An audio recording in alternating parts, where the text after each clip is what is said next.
You get the sack, what do? You take your redundancy and buy a ticket to the biggest children's book fair in Italy. You see, your dream is to be an author, and you've got this hunch that you can make it. Well, no, that would be crazy. Except it's what James Russell did. How did his big gamble pay off? Tim Wilson tells the tale. Good evening. Once upon a time, there was a man called James. I love storytelling of great books. You know, I've always been a great reader, and I think anyone that really loves books always has a bit of a dream that maybe one day they could write something. But James was very busy working as a journalist at a newspaper called the New Zealand Herald. In his spare time, James told stories to his boys, Paddy and Flynn. Stories about dragons. They'd always ask me for stories about dragons, and so I got a bit sick of telling them these stories and trying to come up with them, and I started to write them. The train became his writing desk. As trains came and went, he created tales. Tales of two lads called Flynn and Paddy, and a dragon. Stories he thought were worth publishing. I called an agent. I think it was my first port of call. They said, we're not going to take you on. We only take on published authors. And obviously, if you call a publisher, they're going to say, have you got an agent? James decided to self-publish. He found an illustrator. I put a notice on the notice board of the Media Design School.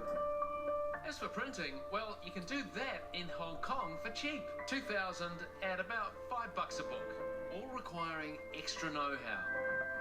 The print run and the technical specs of the printing. Unknowingly, James was joining a trend.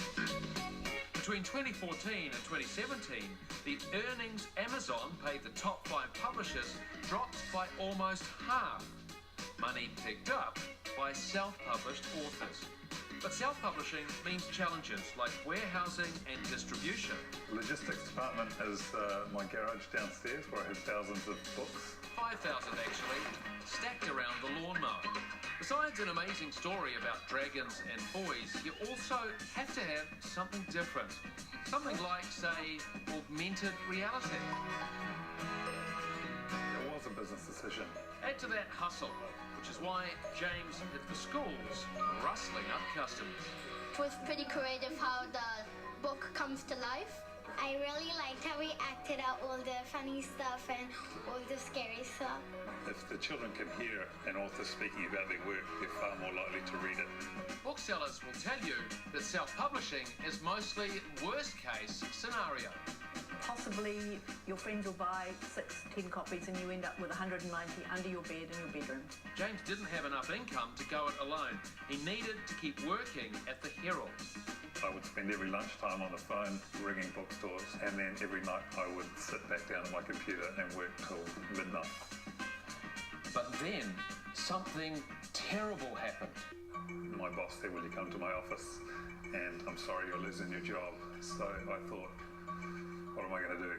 James spent some of his redundancy to get himself and his books to the Bologna Children's Book Fair, the biggest in the world, and a chance meeting. I'm trying to pull out the books. I said, I'm trying to get a publisher for these. She spent about 30 seconds flicking through them and said, I'll publish those. And that was Source Books in the US. They're a top 10 publisher there. Now, James's books about dragons and little boys are published all over the world. And that goes to show that sometimes terrible things can become good things. The end. No, Dr. Tim, isn't he lovely? He's lovely.